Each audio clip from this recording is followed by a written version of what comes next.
കോൺഗ്രസ് ഹിന്ദുത്വത്തിലേക്ക് മടങ്ങുമോ? അതിന് ഉത്തരം പറയുന്നതിന് മുമ്പ് ഒരു മറുചോദ്യം, എന്താണ് അങ്ങനെ തോന്നാൻ കാരണം? കാരണം VD സതീശൻ 10 വർഷങ്ങൾക്ക് ശേഷം ശബരിമല കയറിയിരിക്കുകയാണ്.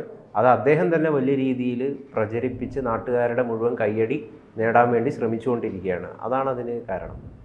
തീർച്ചയായിട്ടും കോൺഗ്രസ്സിന് പൊതുവേ ഒരു ചീത്തപ്പേര് ഇപ്പോൾ വന്നിരിക്കുകയാണ്. അവർ പ്രത്യേകിച്ച് മുനമ്പം വിഷയം കൂടി വന്നപ്പോൾ ലീഗിന് വഴിപ്പെട്ടിരിക്കുന്നു, മുസ്ലിം വോട്ട് ബാങ്കിന് കീഴടങ്ങിയിരിക്കുന്നു എന്നൊക്കെയുള്ള വലിയ ആക്ഷേപം കോൺഗ്രസ്സിന് നേരെ ഉയർന്നിട്ടുണ്ട്. അതൊരു സത്യമാണ്.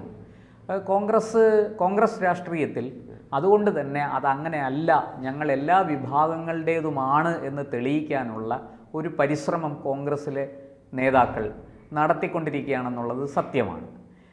അതിൻ്റെ ഭാഗമായിട്ടായിരിക്കാം ഇദ്ദേഹം മല ചവിട്ടിയിട്ട് അത് വലിയൊരു വാർത്തയാക്കിയത്. ശബരിമല ദർശനം നടത്തി, കറുപ്പുടുത്ത് മാലയിട്ട് ശബരിമല ദർശനം നടത്തി. എന്നിട്ട് 10 വർഷത്തിന് ശേഷം ഞാൻ മല ചവിട്ടി, എനിക്ക് മുട്ടിന് വേദനയുണ്ടായിരുന്നു, അതുകൊണ്ട് 10 വർഷം വേദന മാറി, എനിക്ക് 10 വർഷം പോകാൻ പറ്റിയില്ല, ഞാനിതാ പോയിരിക്കുന്നു എന്നൊക്കെ പറഞ്ഞ് ഒരു മൃദു ഹിന്ദുത്വ സമീപനം കോൺഗ്രസ് പ്രകടിപ്പിക്കാൻ ശ്രമിക്കുന്നുണ്ട്. അതൊക്കെ രാഷ്ട്രീയമാണ്. നമ്മൾ അവരെ അതിലൊന്നും കുറ്റം പറഞ്ഞിട്ടൊന്നും കാര്യമില്ല. അതൊന്നും തെറ്റിയല്ലാന്നാണ് പറയുന്നത്. അല്ല, ഭക്തിയൊക്കെ ഉണ്ടാവും. തീർച്ചയായിട്ടും ഭക്തിയില്ലാതെ അങ്ങനെ ചെയ്യില്ല ആൾക്കാർ പൊതുവേ. ഇത് ഒരു പക്ഷേ കോൺഗ്രസ്സിന് നേരെയുള്ള ഈ ആക്ഷേപങ്ങൾ, ഈ ചീത്ത പേരുകൾ, എന്താ പറയണ്ടേ, നാടൊട്ടുക്ക് കോൺഗ്രസ്സിനെ ഇങ്ങനെ ആക്ഷേപിക്കാനായിട്ട് BJPയും CPM, ഇപ്പോൾ CPM വലിയ തോതിൽ വർദ്ധിത വീര്യത്തോടുകൂടി BJPയേക്കാൾ കൂടുതൽ ആക്രമണം നടത്തുന്ന CPM ആണ്. എന്താ ആക്രമണം? അത് ശരിയാണ്. ഉപതെരഞ്ഞെടുപ്പ് കഴിഞ്ഞതിൽ പിന്നാലെ മുഖ്യമന്ത്രി പിണറായി വിജയൻ അതിനും രംഗത്ത് വന്ന് കടുത്ത രീതിയിലുള്ള ഒരു വിമർശനമാണ് നേരിട്ട് നേരെ ഉന്നയിച്ചത്. അതായത് SDPIയും ജമായത്തെ ഇസ്ലാമിയുടെ ആശയം പിന്തുടരുന്നവരായിട്ട് കോൺഗ്രസ് മാറിയിരിക്കുന്നു, അവർക്കിടയിൽ ഒരു അന്തർധാര വളരെ സജീവമായിട്ട് പ്രവർത്തിക്കുന്നു എന്ന കടുത്ത രീതിയിലുള്ള ആക്ഷേപമാണ് CPM ആകട്ടെ BJPയും ഉന്നയിച്ചുകൊണ്ടേയിരിക്കുന്നത്. നമ്മൾ തെരഞ്ഞെടുപ്പ് വിജയത്തിന് ശേഷം, പാലക്കാട് രാഹുൽ മാങ്കൂട്ടത്തിൻ്റെ വിജയത്തിന് ശേഷം SDPI പ്രകടനങ്ങളൊക്കെ വലിയ രീതിയിൽ നടത്തുന്നത്, ആഘോഷ പ്രകടനങ്ങൾ, കോൺഗ്രസിന്റെ പ്രകടനങ്ങൾ അതൊക്കെ നടത്തുന്നത് കണ്ടു. എന്തിന് SDPI അത്തരം രീതിയിൽ പ്രകടനങ്ങൾ നടത്തണം തുടങ്ങിയ കാര്യങ്ങളുമൊക്കെ വലിയ രീതിയിൽ വിവാദമായിട്ടുണ്ടായിരുന്നു. അതിന് പിന്നാലെയാണ് ചേട്ടൻ നേരത്തെ പറഞ്ഞ പോലെ തന്നെ ഇത്തരം രീതിയിലുള്ള ഒരു മുസ്ലിം പ്രീണന പാർട്ടിയായിട്ട് കേരളത്തിലെ കോൺഗ്രസ് മാറുന്നുവോ എന്ന ഒരു ധാരണ ജനങ്ങൾക്കിടയിൽ നിന്ന് മാറ്റിമറിക്കാനും ഹിന്ദുക്കളുടെ പക്ഷത്തും കൂടി തങ്ങൾ നിൽക്കുന്നുണ്ട്, ഹിന്ദു വിശ്വാസങ്ങളെ മുറുകെ പിടിക്കുന്ന ഒരു പാർട്ടി കൂടിയാണ് തങ്ങളെന്ന് അടിവരയിടാൻ വേണ്ടി ശ്രമിക്കുകയാണ് മല ചവിട്ടുന്നതിലൂടെ VD സതീശൻ പറയാൻ ശ്രമിക്കുന്നത്. തീർച്ചയായിട്ടും ശബരിമല പൊതുവെ ഒരു മതേതരത്വത്തിൻ്റെ പ്രതീകം കൂടിയാണ്. എല്ലാ വിഭാഗങ്ങൾക്കും അവിടെ പ്രവേശനമുണ്ട്. അത് ഹിന്ദു, ക്രിസ്ത്യൻ, മുസ്ലിം അങ്ങനെ മതപരമായ വേർതിരിവൊന്നുമില്ല. അപ്പോൾ തീർച്ചയായിട്ടും കോൺഗ്രസ്സുകാർക്ക് പൊതുവെ വളരെ അഭിമാനത്തോടെ പറയാം, ഞാനും ഒരു ശബരിമല ഭക്തനാണ്, അയ്യപ്പ ഭക്തനാണ് എന്ന് പറയാൻ അവർക്ക് മടിയുമില്ല. മാത്രമല്ല അതിനകത്ത് വേറെ എന്താ പറയണ്ടേ, ഈ പറഞ്ഞതുപോലെ ആചാരങ്ങളുടെ വലിയ ബഹളമൊന്നുമില്ല. ഈ വ്രതം എടുക്കണം, അങ്ങനെ മല ചവിട്ടണം എന്നുള്ളതേ ഉള്ളൂ. വ്രതം എടുത്തിരിക്കും. വ്രതം എടുക്കാതെ അദ്ദേഹം പൊതുവേ രാഷ്ട്രീയക്കാർ ഈ പറഞ്ഞത് വിഴുങ്ങുകയും മാറ്റി പറയുകയും ഒക്കെ ചെയ്യുന്നവരാണെങ്കിലും ഈ ദൈവവിശ്വാസത്തിൻ്റെ കാര്യത്തിൽ അതിപ്പോൾ CPMകാരാണെങ്കിലും ശരി, കോൺഗ്രസ്സുകാരാണെങ്കിലും ശരി, BJPക്കാരാണെങ്കിലും ശരി, അവരൊക്കെ ആ ദൈവവിശ്വാസത്തിൻ്റെ കാര്യത്തിൽ വിശ്വാസമുള്ളവർ, ഇതിൽ വിശ്വസിക്കാത്ത നേതാക്കളും ഉണ്ട് കേട്ടോ, പക്ഷെ വിശ്വാസമുള്ളവർ ഈ കാര്യത്തിലൊക്കെ കൃത്യമായ ഒരു നിലപാട് അവർക്കുണ്ടാവും. ഇപ്പോൾ സതീശനും അത് തന്നെയാണ് ഇവിടെ പയറ്റിയിരിക്കുന്നത്. ഇപ്പോൾ അദ്ദേഹത്തെ നമ്മളിപ്പോൾ വ്യക്തിപരമായിട്ട് ഇതൊരു വിഷയമായിട്ടെടുത്ത് അദ്ദേഹത്തെ ആക്ഷേപിക്കാനോ അദ്ദേഹത്തിനെ പുകഴ്ത്താനോ ഒന്നുമല്ല. നേരത്തെ ഈ നമ്മളെ K രാധാകൃഷ്ണനാണെന്ന് തോന്നുന്നു, ചേലക്കരയിലെ നേതാവായിരുന്ന MLA ആയിരുന്ന, നേരത്തെ ദേവസ്വം മന്ത്രിയായിരുന്ന K രാധാകൃഷ്ണൻ ശബരിമലയിൽ പോയപ്പോൾ അവിടെ തൊഴുന്നില്ല എന്നതിൻ്റെ പേരിൽ വലിയ വിവാദങ്ങളും ഒക്കെ ഇരു മുന്നണികളും ഉയർത്തിയിട്ടുണ്ടായിരുന്നു, അതായത് കോൺഗ്രസും BJPയും ഒക്കെ.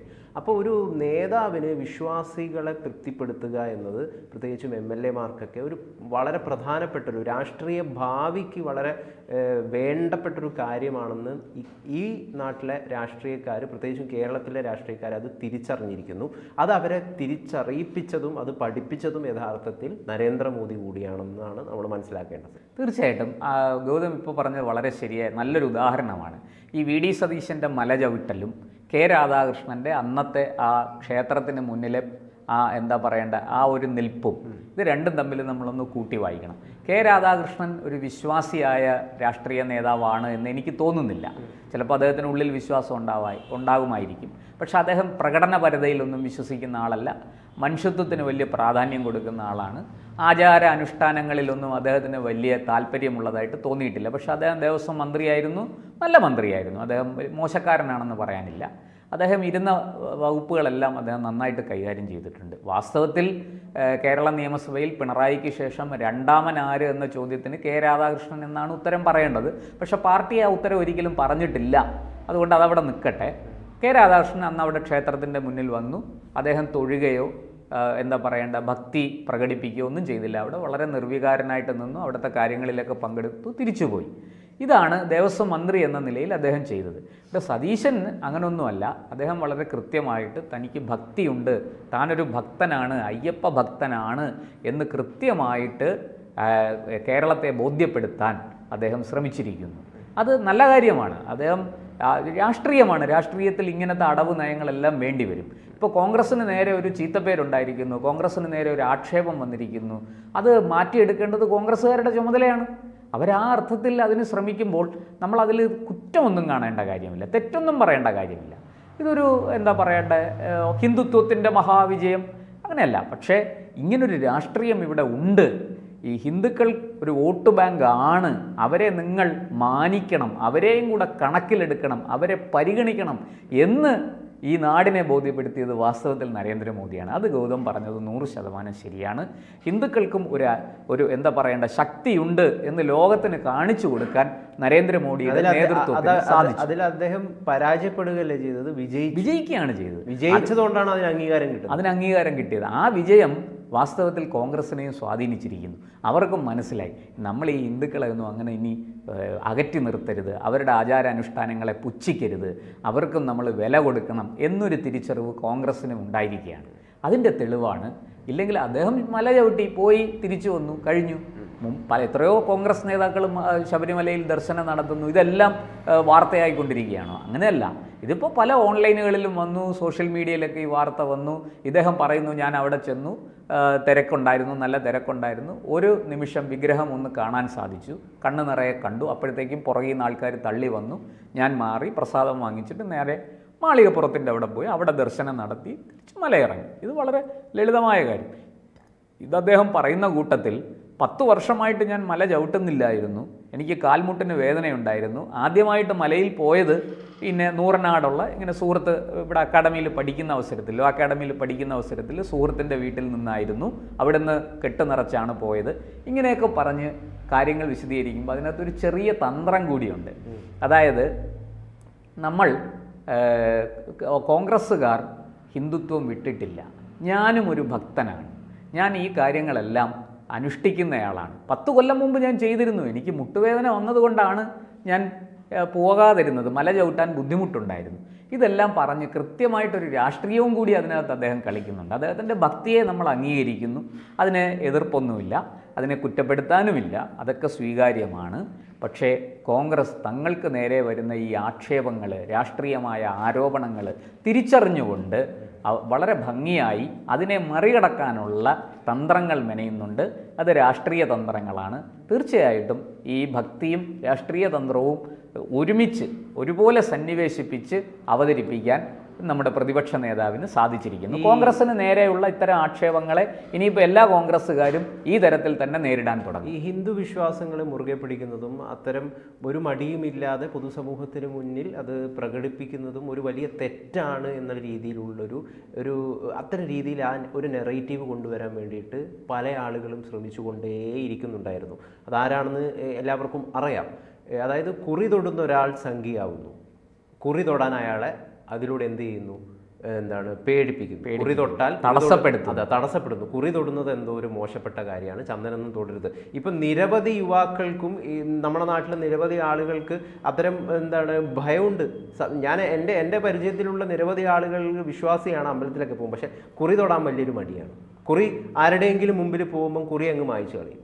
ഇത്തരം രീതിയിൽ എങ്ങനെ ആളുകളുടെ മനസ്സ് രൂപപ്പെട്ടു എന്നുള്ളത് നമ്മൾ അന്വേഷിക്കേണ്ട ഒരു പ്രധാനപ്പെട്ട ഒരു കാര്യമാണ്. തീർച്ചയായിട്ടും ഒരു ഭയം എവിടെ നിന്നൊക്കെയോ ഈ വിശ്വാസങ്ങളെയൊക്കെ പിന്തുടരുന്നത് മോശമാണ് എന്ന് ആരോ എവിടെ നിന്നൊക്കെയോ വളരെ ലൈറ്റായിട്ട് മെസ്സേജുകൾ ഇങ്ങനെ നൽകുന്നുണ്ട്. അല്ല, അത് സമൂഹത്തിൽ ഇത്തരം നരേറ്റീവുകൾ, ആഖ്യാനങ്ങൾ സൃഷ്ടിച്ചുകൊണ്ട് ക്രിയേറ്റ് ചെയ്തുകൊണ്ട് ചില കാര്യങ്ങളെ താഴ്ത്തിക്കെട്ടാൻ, അതിനെ എന്താ പറയണ്ടേ, ആക്ഷേപിക്കാൻ നിരന്തരമായ ശ്രമങ്ങൾ നമ്മുടെ നാട്ടിൽ നടന്നിരുന്നു, നടന്നു വരുന്നു, നാളെയും അതുണ്ടാകും.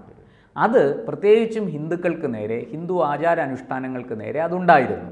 തിരിച്ച് മറുപക്ഷവും ഉണ്ടായിട്ടുണ്ട്. മുസ്ലിങ്ങളെ ആക്ഷേപിക്കാനും ക്രിസ്ത്യാനികളെ ആക്ഷേപിക്കാനും ഒക്കെ ഉള്ള ശ്രമങ്ങൾ നടന്നിരുന്നു. പക്ഷെ അതിനൊന്നും ഇത്രയും ശക്തി ഉണ്ടായിരുന്നില്ല. ഇവിടെ വളരെ കൃത്യമായിട്ട് ഈ പറയുന്നത് പോലെ, ഈ ഗൗതം ഇപ്പോൾ ചൂണ്ടിക്കാണിച്ചതുപോലെ കുറി തൊടുന്നത് ഒരു മഹാ അപരാധമാണ് എന്ന രീതിയിലുള്ള നരേറ്റീവുകൾ, ആഖ്യാനങ്ങൾ നമ്മുടെ നാട്ടിൽ പ്രചരിച്ചിരുന്നു. പക്ഷെ അതിനൊക്കെ ഇപ്പോൾ ഒരു എന്താ പറയുക, കുറേയൊക്കെ അതിനൊരു മാറ്റം സംഭവിച്ചിട്ടുണ്ട്. ആ മാറ്റത്തിൻ്റെ കൂടി ഭാഗമാണ് ഇപ്പോൾ പ്രതിപക്ഷ നേതാവ് കാണിച്ച ഈ മാതൃക. അതല്ല, കുറി തൊടാൻ ആഗ്രഹിക്കുന്നവർ അത് തൊടട്ടെ, ആഗ്രഹമില്ലാത്തവർ തൊടാതിരിക്കട്ടെ. പക്ഷേ തൊടാൻ ആഗ്രഹം ഉണ്ടായിട്ടും അത് മറ്റുള്ളവരെന്തെങ്കിലും പറയുമെന്ന് വിചാരിച്ച് തൊടാതിരിക്കുകയും ചെയ്യുന്നതിൻ്റെ അകത്ത് എന്തൊക്കെയോ മാനസികമായ പ്രശ്നങ്ങളല്ല. അത് അതിനകത്തൊക്കെ ചില രാഷ്ട്രീയ തന്ത്രങ്ങളുണ്ട്, വളരെ ആസൂത്രിതമായ ചില പദ്ധതികളാണ് അതൊക്കെ. അതെന്തായാലും ഇനി വില പോകില്ല എന്ന് എല്ലാവർക്കും മനസ്സിലായി. അതുകൊണ്ട് നമ്മുടെ രാഷ്ട്രീയക്കാർ മാറാൻ തുടങ്ങിയിരിക്കുകയാണ്.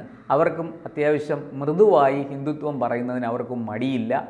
തങ്ങളുടെ ആചാരമനുഷ്ഠാനമാണ്, തങ്ങളുടെ വിശ്വാസമാണ്, തങ്ങളുടെ പാരമ്പര്യമാണ്, ഞങ്ങളിത് പിന്തുടരും. അത് നല്ല കാര്യമാണ്. പക്ഷേ ഇതിൽ ഏറ്റവും നാണം കെട്ടൊരു കാര്യം എന്താണെന്ന് വെച്ച് കഴിഞ്ഞാൽ, കഴിഞ്ഞ ഉപതെരഞ്ഞെടുപ്പിൽ പാലക്കാട് ഈ 3 പേരും കുറി തൊടാൻ മത്സരിച്ചവരാണ്. തീർച്ചയായിട്ടും. അല്ല, BJPക്ക് പണ്ടേ കുറി തൊടുന്നതാണ് അവരുടെ രാഷ്ട്രീയം. അതെ, പക്ഷേ അവർ കുറിയിൽ ആനന്ദം കണ്ടെത്തുന്ന, പ്രത്യേകിച്ചും സരിനെ പോലുള്ളൊരു നേതാവ് അവിടെ കുറി എല്ലാ സ്ഥലത്തും എവിടെ ക്യാമറകളുണ്ടോ അവിടെയൊക്കെ കുറിയിൽ മാത്രമേ പ്രത്യക്ഷപ്പെടൂ എന്നുള്ള രീതിയിലാണ് ഈ രാഹുൽ മാങ്കൂട്ടത്തിലും സരിനും പ്രവർത്തിച്ചത്. അപ്പം ഒരു ആവശ്യത്തിന് കുറി വേണം, ആവശ്യം കഴിഞ്ഞ് കഴിഞ്ഞാൽ കുറിയെ മറന്നു കളയും. അല്ല, വേറൊരു സ്ഥലത്ത് ചെല്ലുമ്പോൾ കുറി അപകടമാണെങ്കിൽ അത് മായ്ക്കും. ഉദാഹരണത്തിന് കാസർഗോഡ് അങ്ങനെ ഒരു ആക്ഷേപം വന്നിട്ടുണ്ട്, അല്ലേ? പണ്ട് രാജ്മോഹൻ ഉണ്ണിത്താനെതിരെ ഇപ്പോൾ കോൺഗ്രസിലേക്ക് പോയ സന്ദീപ് വാര്യർ തന്നെ പണ്ട് BJPയിലായിരുന്നപ്പോൾ ആക്ഷേപിച്ചു. അതെ അതെ അതെ, അദ്ദേഹത്തിന്റെ കുറി മാച്ച് കളഞ്ഞിട്ടാണ് അദ്ദേഹം കാസർഗോഡ് വോട്ട് തേടിയതെന്നാണ് അദ്ദേഹത്തെക്കുറിച്ച് പറഞ്ഞത്. അതിന് അദ്ദേഹം നല്ല മറുപടിയും കൊടുത്തിട്ടുണ്ട്. അതൊക്കെ പഴയ കാര്യങ്ങൾ, ചരിത്രമാണ്. പക്ഷേ ഒരു കാര്യം സത്യമാണ്, ആവശ്യമുണ്ടെങ്കിൽ അവരെല്ലാവരും കുറി തൊടും, ആവശ്യമുണ്ടെങ്കിൽ അവരെല്ലാവരും അമ്പലത്തിൽ പോകും, ഇതൊക്കെ ചെയ്യും. എന്തായാലും അത് കേരളത്തിലെ രാഷ്ട്രീയം വളരെ രസകരമായിരിക്കുന്നു. ഞാനിതിൽ വർഗീയതയല്ല കാണുന്നത്, ഞാനിതിൽ സ്വജനപക്ഷപാതമോ സ്വന്തം വിശ്വാസത്തിൻ്റെ മഹിമ ഉയർത്തിപ്പിടിക്കാനുള്ള ശ്രമമോ ഒന്നുമല്ല. കേരളത്തിൽ ഇതിനെല്ലാവർക്കും സ്പേസ് ഉണ്ട്. ഇവിടെ നമ്മൾ ഇതൊക്കെയാണ്, നമ്മളിങ്ങനെയൊക്കെയാണ് എന്ന് പറയുന്നതിൽ ഭയപ്പെടണ്ട. അതുകൊണ്ട് ഒരു ദോഷവും വരില്ല എന്ന് കേരളത്തിലെ കോൺഗ്രസ്സുകാരും CPMകാരും ഒരുപോലെ പറഞ്ഞു തുടങ്ങിയിരിക്കുന്നു. അത് നല്ല ലക്ഷണമാണ്. കോൺഗ്രസ് ശരിക്കും ഒരു ജനാധിപത്യ പാർട്ടിയാണെന്ന് ഇപ്പം നമുക്ക് ഇടയ്ക്കൊക്കെ തോന്നിപ്പോകുന്ന സാഹചര്യമാണ്. കാരണം കോൺഗ്രസിന് എല്ലാവർക്കും സ്പേസ് ഉണ്ട് എന്ന് അവർ തന്നെ വ്യക്തമാക്കുകയാണ്. ജനാധിപത്യ രാജ്യത്ത് അത്തരം ഒരു സമീപനം വളരെ നല്ലതാണ്, ആരോഗ്യകരവും. ഈ പറയുന്നത് പോലെ ഒരു മുസ്ലിം വോട്ട് ബാങ്കിനെ മാത്രം തൃപ്തിപ്പെടുത്താനുള്ള നീക്കത്തിൽ നിന്ന്, അല്ലെങ്കിൽ അങ്ങനെ ഒരു ആക്ഷേപം കോൺഗ്രസിന് നേരെ ഉയരുന്നു എന്ന് തിരിച്ചറിഞ്ഞ് കോൺഗ്രസ് അത് മറികടക്കാനുള്ള തന്ത്രങ്ങൾ ആവിഷ്കരിക്കുന്നുണ്ട് എന്നാണ് നമുക്കിതെല്ലാം മനസ്സിലാക്കിപ്പിച്ചു തരുന്നത്.